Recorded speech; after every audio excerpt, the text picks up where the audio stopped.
J. Williams. And on this show, we highlight the ingenuity of Liberians in and out of Liberia by sharing their successes, challenges, entrepreneurial endeavors, and much more with the intent to inspire other upcoming change makers.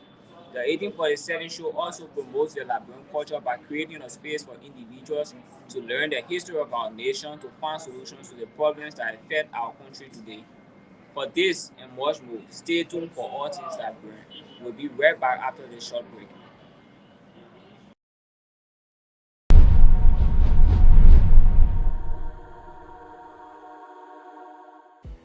Bosco baby, B to the O, S to the C, O, straight out of China. I represent LIB. The song playing in the background is my latest single called Like It or Not. You can find me on social, especially YouTube at Bosco_LIB, and also on Instagram at Bosco_LIB, and also on Facebook at Bus Music. Right now, you're watching the 1847 show. You know it's about you and me and all things Liberian. So follow the 1847 show on YouTube, on Facebook, on Instagram, and also on formerly Twitter and now X. So let's go, 2024. See you.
My name is Grace Choma Baba, founder of Destiny Creative Organization and owner at Janice Snacks. You are watching the 1847 show. The 1847 show celebrates you, me, and all things Liberian. Follow the 1847 show on Facebook, Twitter, Instagram, and YouTube. The 1847 show, all things Liberian.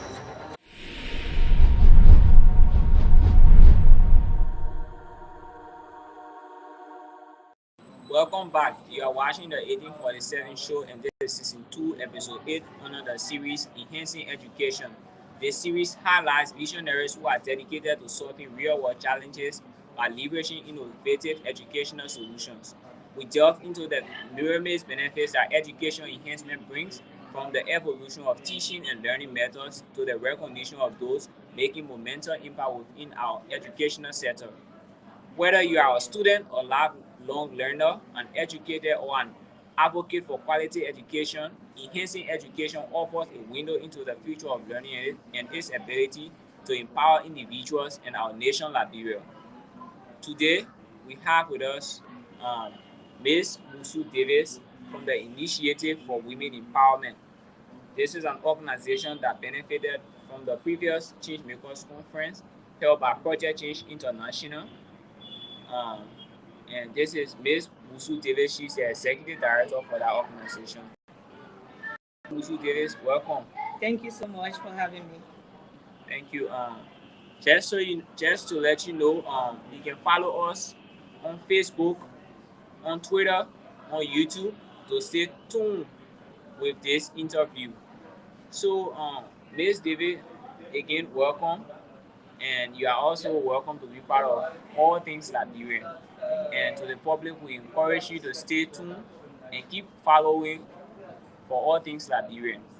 So, Ms. Davis, can you tell us about your organization? Okay, thank you so much for having me again. I appreciate, the fact that we were called as a team to be here today.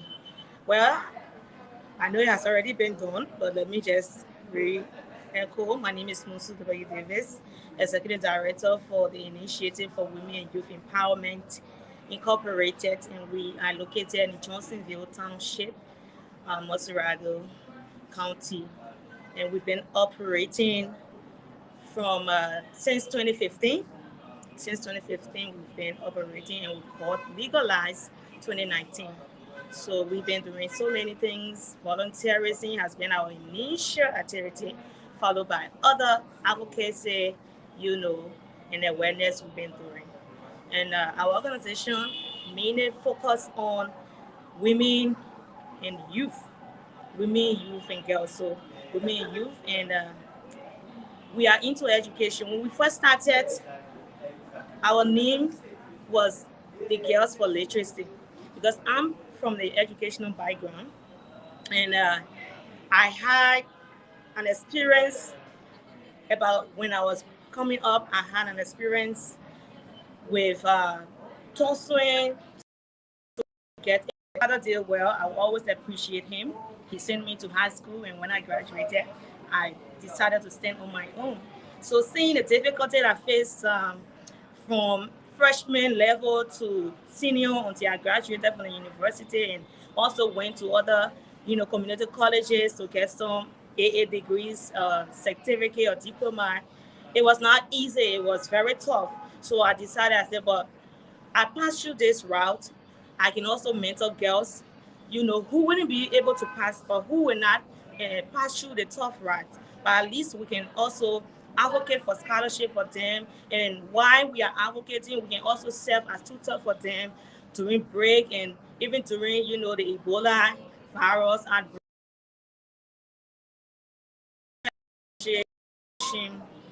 to coronavirus. So we started, and the first, if you visit, the first photo we ever posted, I was very tiny, and I was everyone there. It was like a blackboard session, and the photo tells a lot about our starting, our beginning, and we continue mentoring high school girls, and which nowadays we can point our hands to some of them that are also doing great as our testimony. So we have a lot of things we've been doing, and today we are very grateful that we are now, called the Initiative for Women and Youth Empowerment, because we thought it was to rebrand. Actually, our focus was just on education, literacy, development.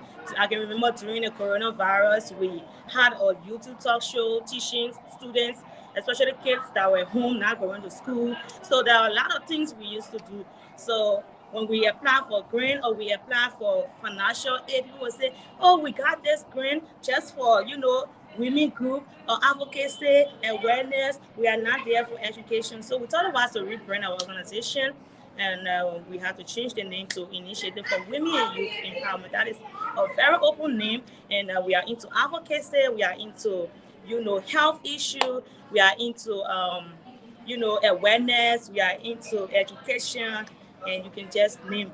But I will advise you also to click our Facebook page or our website. You will learn more of what we are into. So thank you. So we are tracking that you are the executive director at the Initiative for Women Empowerment. Yeah. So women and youth empowerment. Yes. So considering your own personal experiences as a child coming up and monitoring other young people coming up, they didn't have the opportunity to be educated and trying to find solution to that problem. And today you have a whole initiative.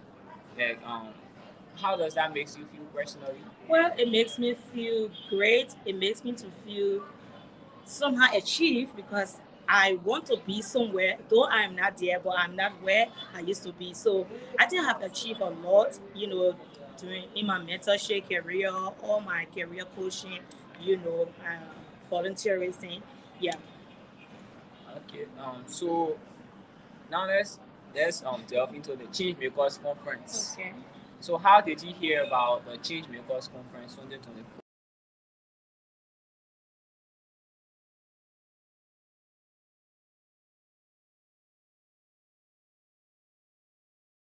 For Project Change, Mistress Florence Toba, on the radio talking about the Changemaker conference. So, and I didn't actually focus, and I just passed, changed the time to another radio station, and then I've been following her on Facebook. To be sincere, I wasn't following Project Change at all. But I've been following most of the time she will be live, talking about Project Change activity, you know. So I saw the Facebook notification that an application is up. So I didn't tell my team because I work with a team. I didn't tell them that I was actually applying. I just sat one evening on my computer and fill in the form and submitted it. And I didn't know my program officer also, Otello, he's not here. Otello also applied. So we For both your of us, organization? yes, both of us received the accepted as an email. Yeah, the accepted email, and that's how we were able, to continue the Changemaker conference to be a part of it. Yeah, but actually, I followed her page, and that was how I got to learn about the Changemaker conference. Have you participated in any of the previous Change Makers conference before? No. Um, what motivated you to participate? So usually nowadays, they say that our parents or our elders used to say young people are not serious. Young people are not serious. We have come to prove to them that that thing is no, it doesn't exist anymore, because we young people are chasing after opportunities that benefit our lives, that will change our current status. So when I saw that application online on Facebook, I said I need to give it a try. So it was actually challenging because some of the questions, it was actually the people who crafted that question. Yes, they are very brilliant people, because it was actually difficult. I took, I think, an hour, to fill in most of those forms. So it was challenging. So, and as a young woman, I believe in challenge. If I want to get or reach to a goal, I have to put in more effort, and I have to challenge every starter course that come before. So, do you think that was really essential, like you trying to apply to participate in a program and people having like a questionnaire that you have to answer before being accepted? Do you think that was really necessary, or it was essential for you personally? It was actually essential for me, because nothing comes free. You don't just sit in scholarship work to you have to fight for it. You have to sometimes compete for it. So when I saw it, I needed to take the challenge. I needed to be part of the competition. Yeah. So, considering the fact that you were accepted into the Change Makers conference, and fortunately for you, you were one of those participants, and not just participants, but a winner, what are some of the key takeaways or insights you gained from the Change Makers conference, and how do you think is that it has helped you personally or professionally? So it helped me a lot. Number one, I would say it makes me to get more connections with other young people who are doing well. It also enables me, to make more impact in my community, because through the Changemaker conference, uh, I was able to meet other young people from different organizations with different visions and ideas, and we build that connection. Even up to today's date, we communicate with one another. When somebody having a program, they call on us. When we are having activity, we also call on them, so that connection has been built, that network has been established. And again, in my community, if I wasn't going to be a part of this Change Maker conference, I couldn't, talk to other young women who I felt that they never had knowledge on making some healthy decision. So through the Change Maker conference, we were successful in, impacting the lives of over 50 young girls in our community who, for the first time, some of them for the first time, they heard some health, jargons like SRO, HR, sexual reproductive health and rights. Some of them, it was their first time. So the Changemaker conference afforded us the opportunity to expand our hands in our community. So, considering the fact that you attended the conference, you have facilitators, you went through various trainings, and you have different facilitators during the conference, right? Yeah. Um, Considering some of those trainings and things that you learned from the conference,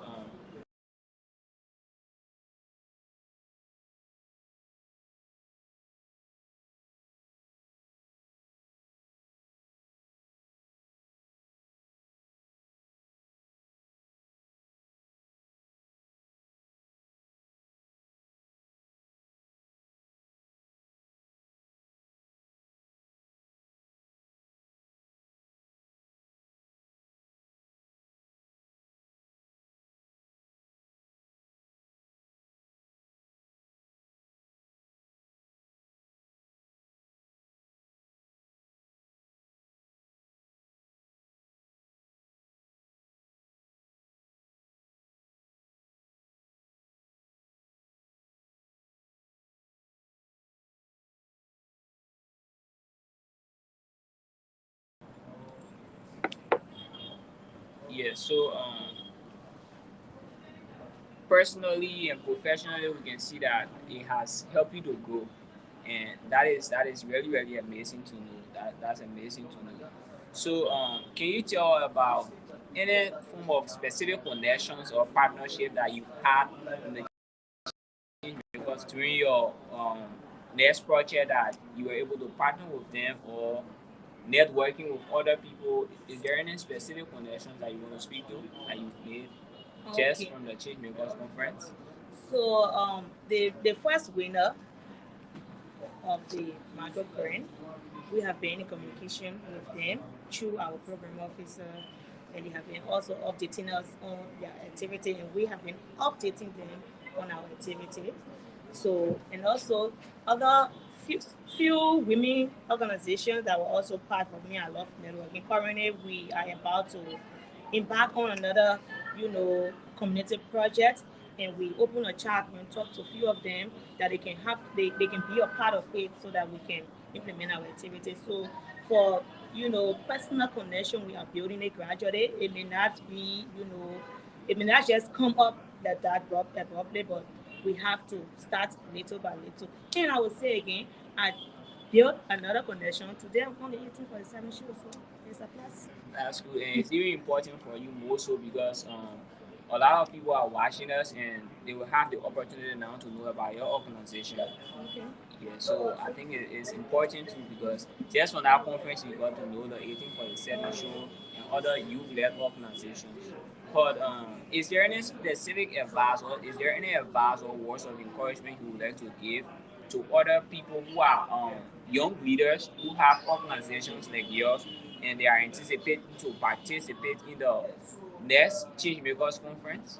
I would say to them, let them start to, prepare themselves. Because I tell you for you, the essay is not it's not something to play with. You have to, put your mind to it. You have to know your vision as an organization. You have to know your mission because it will be asked in the application. And you just have to start preparing yourself for it because from now to next year it's almost like a week between. If you want an opportunity or if you want uh, uh, to chase after an opportunity as a young person, you have to start preparing yourself for that opportunity. I will share an example. The shivering program is about to be launched in 2 weeks. We started preparing ourselves from last year because we applied, we wasn't successful, and we started preparing ourselves for it again. So we are preparing for the next 2 weeks to start to begin our application. So you have to be prepared. Let's erase that saying that young people are not serious. So the young or older people that are watching us today or watching me today, please get to know that that saying has been erased from the starter post. We are no longer listening to you people when it comes to young people and us. We are very serious and waiting to take the challenge to chase after opportunities that will benefit us. That's good. That's good. So again, today we are on the 1847 show, and this is season 2, episode 8 on the series Enhancing Education. And this is Ms. Musu Davis from the Initiative for Women and Youth Empowerment. So keep following us until this broadcast can be completed. And just so you know, we are also live on the KMTV and will later be aired on Satcom. So stay updated for all things Liberian. For this and much more, stay tuned. We'll be right back after this short break.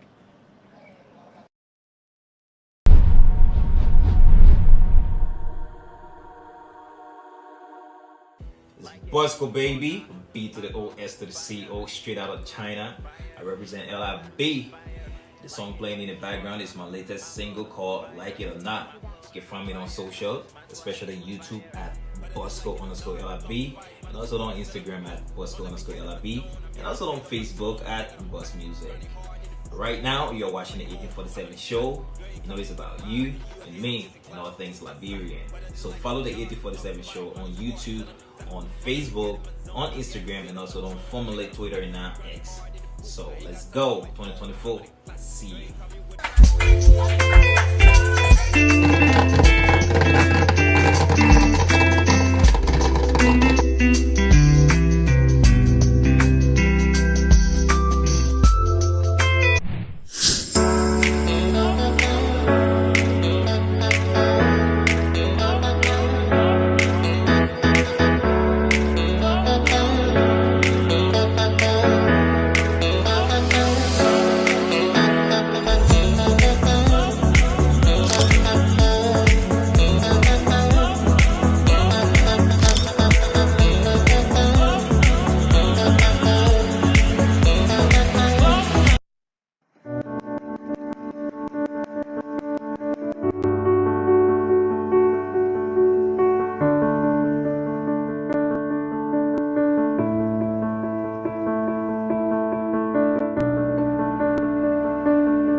Organization, and Bruno and Janice Smith.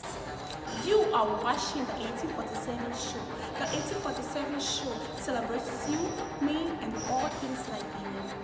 Follow the 1847 show on Facebook, Twitter, Instagram, and YouTube. The 1847 show, all things Liberian.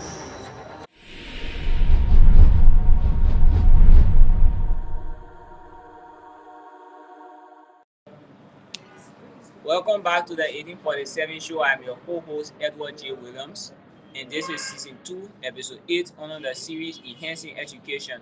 This series highlights visionaries who are dedicated to solving real-world challenges by leveraging innovative educational solutions. So, you are watching the 1847 show, and we are also being streamed live on the KMTV platform.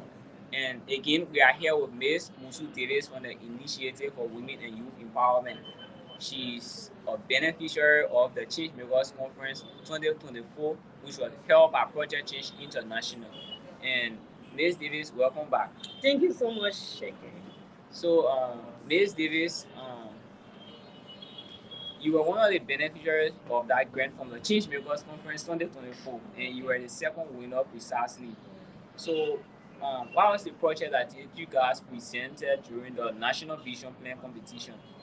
So during the National Vision Plan competition, we presented a project titled Empowering Young Women, Knowledge for Healthy Choices.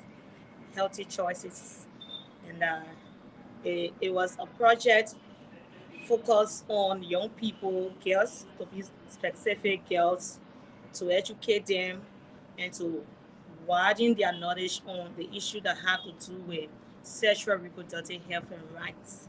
And also, the intent of that project was to tackle the issue of teenage pregnancy, to be specifically in the Johnsonville Township. Do you also want to speak to the goal of the National Vision Plan competition? Like during the conference, is there any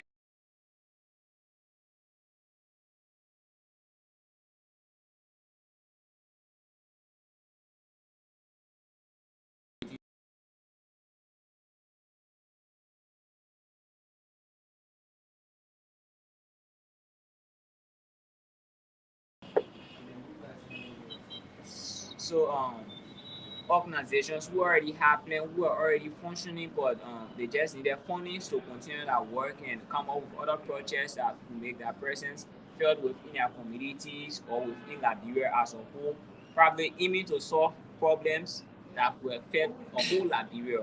Oh, yes, because one of our activities that we highlighted during our application was to solve a problem, and a problem that will also, benefit the society like Liberia at large. So we came with the mindset to the Change Maker Conference that we want to achieve this. Actually, as an organization, we do have so many plans to implement on the table. So one of the activities was the issue that had to do with teenage pregnancy, and we came with the mind to compete in the Change Maker, that's the National Vision Plan, and to actually, I don't want to talk about that other aspect of the competition, but our mind was focused that when we work with this grant, whether first or second winner, we're going to make headlines, we're going to make things happen in our community. So number one, our plan is always to make things happen for the society. Yes. So considering the fact that your organization and your teammates, you people already had a mindset of making headlines to the public and making change in your various communities. Do you want to speak after you people have completed this project? Is there any specific outcome or achievement that you've seen in your organization as a result of implementing this project? Yes. So we are working with young people. The organization have so many young people that come to the office every day to volunteer their services, and especially those who participated with me along with me during the conference are doing very well. We attended the conference as three team members: the executive director herself, we have our advocacy director and our officer, and we have our programmer. So because during the conference there were a lot of speeches, there were a lot of teachings that were done during the conference. So many of us took different things to help our skills to be improved.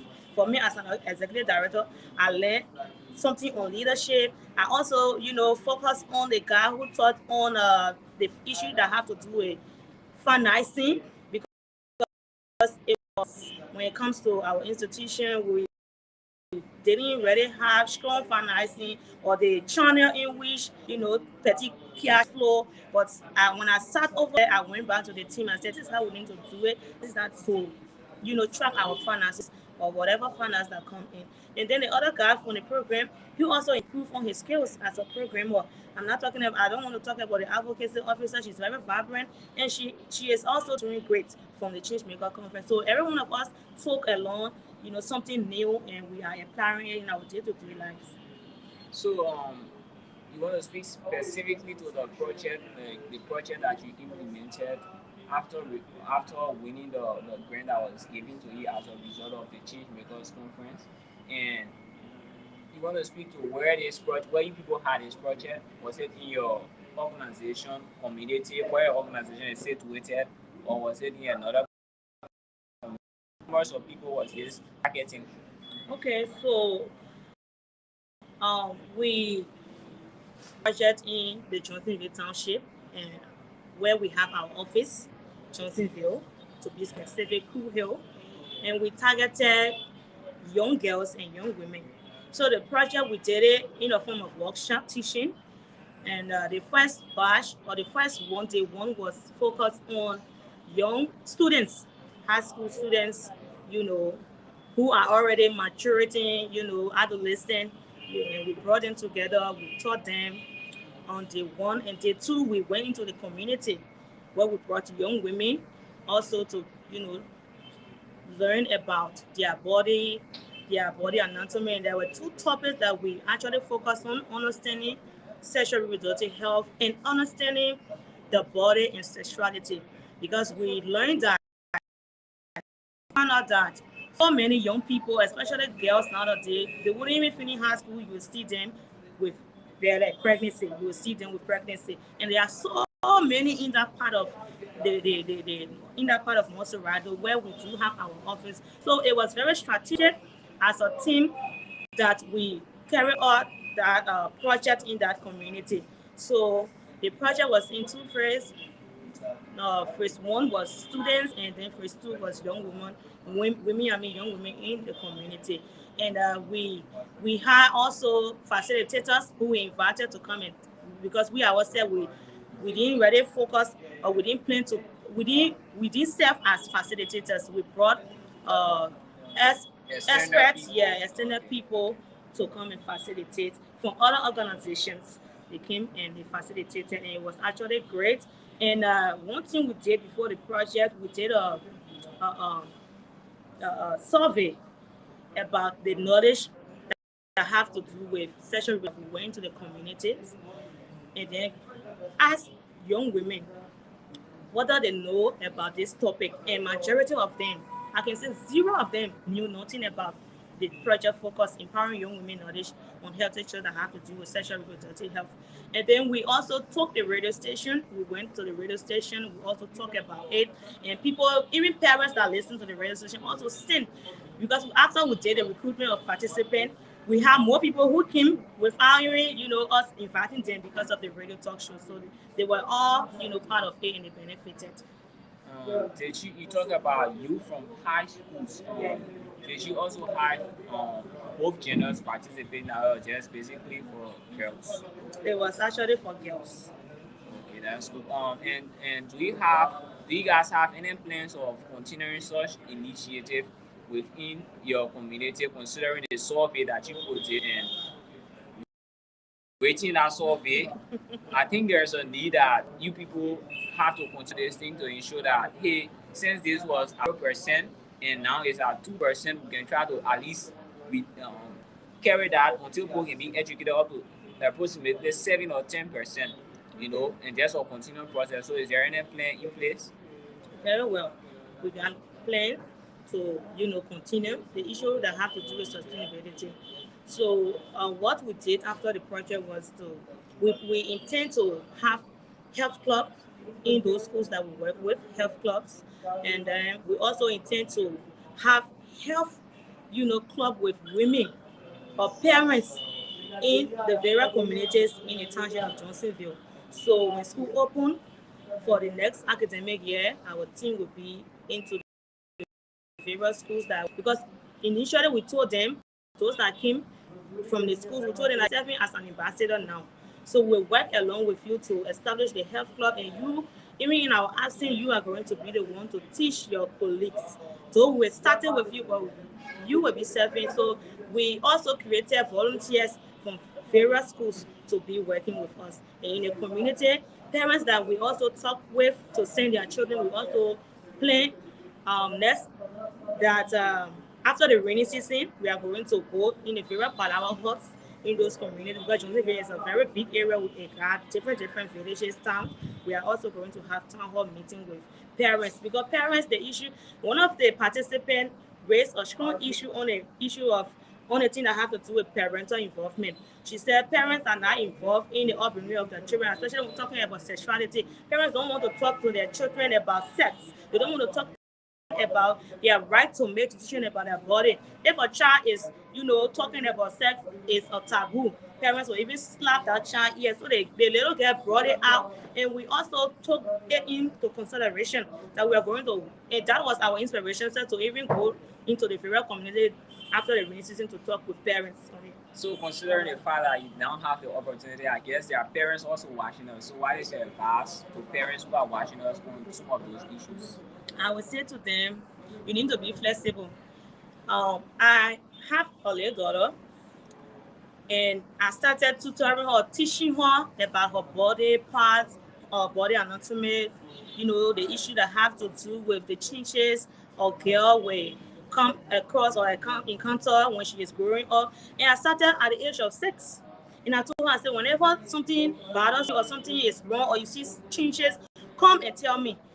So she can't hide anything from me. The very first day, she saw her breast coming, she ran to me, Mama, my breast is coming. And I said, oh, okay, it's part of your maturity. The other day, when she saw, the first day she started during her period, she saw her period, she came to me, I was the first person. So she's not afraid of me. Whatever thing that to her, she will run to me. So parents, we need to be flexible to our girls.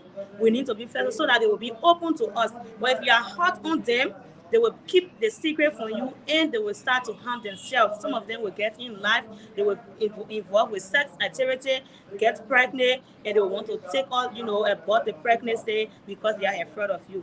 That will lead to their death, earlier, death. So please, I'm asking all parents listening to me, let us put our hands around our girls' children.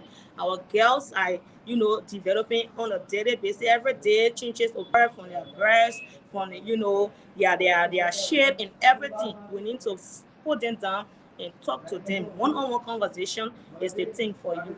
Have a conversation with your daughter, and she will be very happy to tell you anything. And do not do it in a hard tone.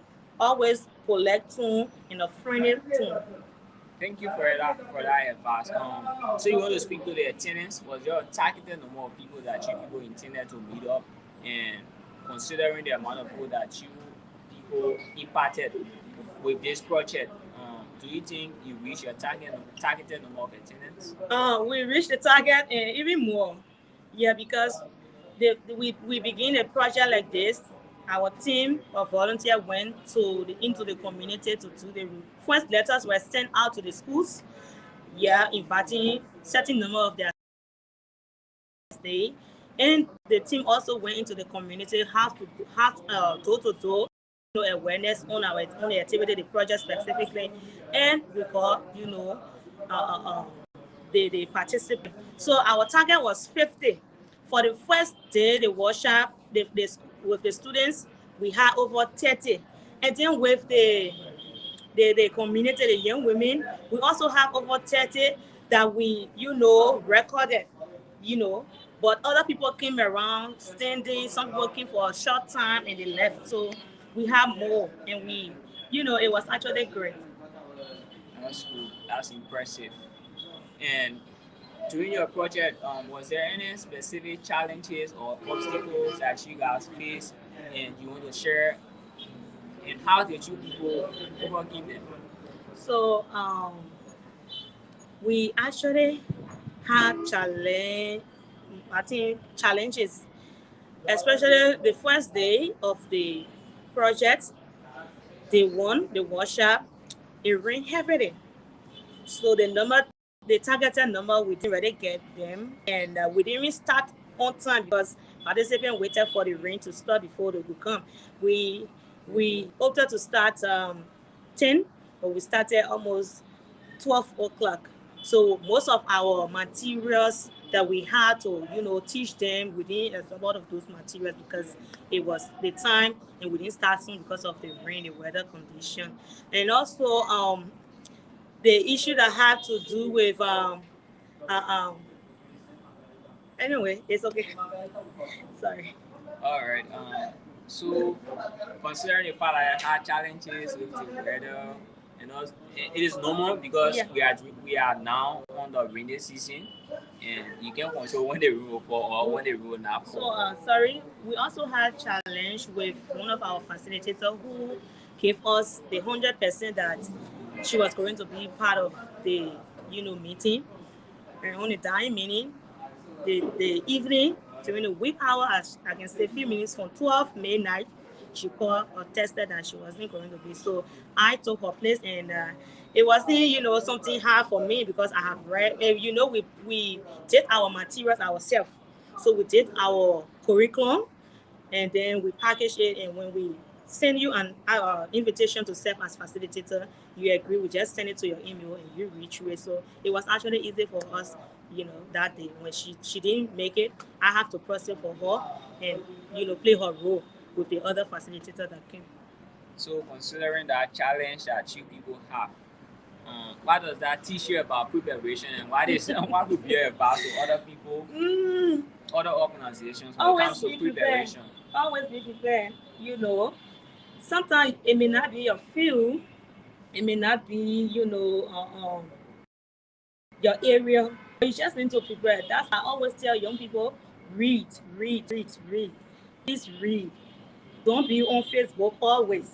There are a lot of websites that you can go and get and clear your understanding about certain issues, topics. Books again are available. Libraries are open. You go to Columbia University, the library is there. You even go to Tubman High, libraries are there. Always read, or you can even download a book from your phone and read. I didn't do health actually. In fact, during my studies in the university, I was afraid of any health, science course or courses. I was afraid of it. But because of reading, I am able to sit before you to teach you about your body parts. I'm able to teach about sex. I'm able to teach about, sexual reproductive health and rights because of reading. And also make yourself available for some of these few teachings that people offer online. Don't just bring yourself on TikTok, doing videos or to entertain yourself. You can also entertain yourself by learning. People are available. Yeah, we also partnering with Live Africa who always bring about teaching, and we go there sometimes to facilitate their workshop and training. It's also free because you just need to pay your way from your office or your house and go there to learn. So we need to be available when it comes to learning, and we need to make ourselves available. That's good. Your organization mainly focus on women and youth. Women and youth. Has there been cases that boys too also benefit from your programs, or is just all about women and girls? Yeah, that's why we rebranded. We said from girls for literacy, we say women youth, women and youth initiative for women and youth because actually our focus was just on women and girls. But now we got some activity that boys are also, and we even got boys with us, men with us working as volunteers also. So it's open to everyone. So, specifically to your project that you implemented recently, when did your project start? It started June 24th. Yeah, we started June 24th. All of the preparation we took week one to do some preparation, sending out letters to schools, inviting the students, and also making awareness around. And then the following week we started the workshop.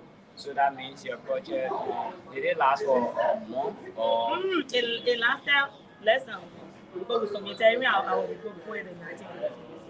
So considering your project, have you seen any change that this project has brought to your community, the organization resides in? Yes, William, yes. I would say a big yes because, you know, nowadays, especially those young women that attend our program, right?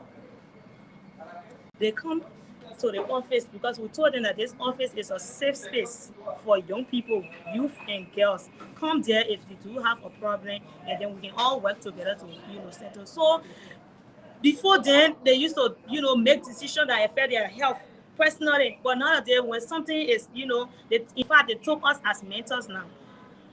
They come to us to mentor them. I'm not feeling okay. What should I do? Should I tell my parents? Should I tell my mom? I'm afraid of my mom. Sometimes we step as counselors, we even go there. For me personally, I even talk with your mom. I call your mom and talk to you. Your daughter came to me, so much the daughter would say, don't tell my mom. I said, okay, but I will put it in a form that the mother will not feel angry, and she will not go back with harsh talk.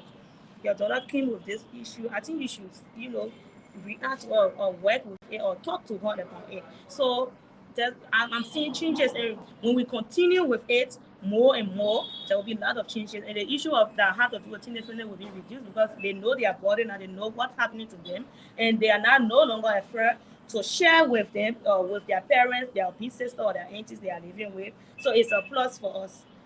Yeah. The issue that always, bring about teenage pregnancy is the issue that have to do with secrecy. When a child is very, secret safe, she will always have her, she will always do things out of the way. So when she is open, then you, the parent, will be happy. So now that you've had this project, you've educated the young people, and is there anything being put in place to like probably a workshop also from now to educate parents? Because when I say parents, it will also involve that there are some children they don't have the opportunity to stay with their mom, and they are just with their dad. And do you think that fathers do also need this education to keep their children up and to ensure that they are safe? Yes. Like I said earlier, we anticipate to host a community town hall meeting with parents, and also that will be, will be including the men also. Because I remember before May 18, the World Menstrual Hygiene Day, we took to the street to raise funds where we were selling candy to raise funds to have a workshop for children. When we went, some of the guys we talked with, the issue of monthly period, it was actually out of their list. In fact, the other guy said, hey, don't bring that into me. I said, why? Don't bring that into me. I said, why? Like one more thing. I said, no. Sure, in case you have a child and then the mother is not around, how do you, mentor that child or teach that child to take care of herself? You need to have the knowledge, so you don't be afraid of it, you know. So we have the intention to extend our hands in the community after the rainy season extended. But do you think after that experience, it is actually a cause or some reasons to say, hey, we need to educate their fathers as Yeah. well? Yes. Okay. Because imagine all the guys we talked with the last time, all the guys, majority of them, only I think I can remember two of them gave us ear and said, okay, it's a good thing. But every one of them we talked to, they were like, don't bring that nastiness to me. Why? It's part of, life. It's part of life. Yeah. So you want to speak on project change? Those who are watching us today, you want to speak to them like what would be your advice to them about project change, or what are some of those things that stood out to you during the conference that you would like to recommend other people to stay updated for other upcoming change makers conference that you yourself are beneficiary of today? Okay. So I would say to them, number one, always, if you have not yet followed the page, project change, go and follow the page. And after following the page, always watch out for opportunity. Because Project Change is a youth-oriented organization that are helping to develop the minds, the skills of young people. So always follow them to look for opportunities.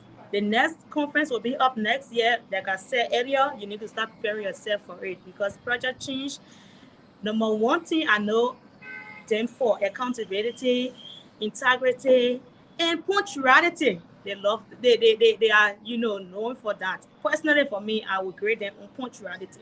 So you need to, you know, apart from the Change Maker Conference, there are a lot of activities. And when I visited the office, my first time visiting Project Change, I saw what I was inspired by the young people that are there. You know, so that's why make me to say that youth oriented because there are a lot of young people working, and then you will see a young man is the financial officer, young lady is a photographer, young lady is a secretary, and they are all doing great. Actually, they are doing great in their own field of work. So if you want to be like them, you have to always follow them. And they also partner with other organizations like our organization initiative for women and youth empowerment. We are also a partner to them now just from the Change Maker Conference, so you can also be a part of it. So, thank you for that. And what would be your message to those bachelors or other youth leaders who have their organization and wishing to make use of the next opportunity to come or considering your project? What would be your message to those bachelors? Well, I would say to them again and again, if you want to be part of the next conference comes next year, you need to start preparing yourself. Uh, I know some of you are good writers, I'm not talking about the writing aspect, but I know you want to go somewhere and win. Because the change is not only about the change maker conference, meeting new people, meeting new organizations, or even the organizers. You are also going there to sell your idea, to share your vision, your mission, and your goal. So you need to start preparing yourself. And for other organizations who don't have mission statement, vision, start working on it. You know, because part of that of the conference, you are also you'll be given the opportunity to share your vision. That which when you are eligible to participate in the national vision plan, so you need to start working on preparing yourself. Go into your in-house activity. Thank you, Musu. So again, you are watching the 1847 show, and if you haven't been following the initiative for women and youth empowerment, you can now take this stand and take this opportunity to follow their page and stay updated for more contents like this, being educated on women and girls, how you can bring up your young girls to become responsible people in society and not making them shy away from having discussion with their parents. And you can also follow the Project Change International page to benefit from similar opportunities that she have also benefited from. And again, you've been watching the 1847 show. I am your co-host, Edward J. Williams, and this was season 2, episode 8, which is under the series called Enhancing Education. The series highlights visionaries who are dedicated to solving real-world challenges by leveraging innovative educational skills. To watch upcoming episodes, please don't forget to follow our social media handles, that is on YouTube, Facebook, Instagram, Twitter at the 1847 show. Until next time, stay safe, God bless you, and God bless our beautiful Mama Liberian. Thank you. Thank you.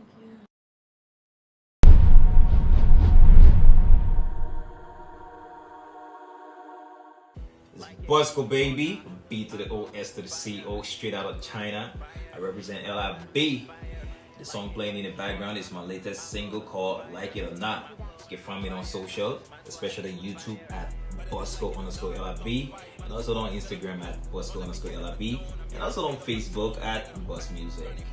Right now, you're watching the 1847 show.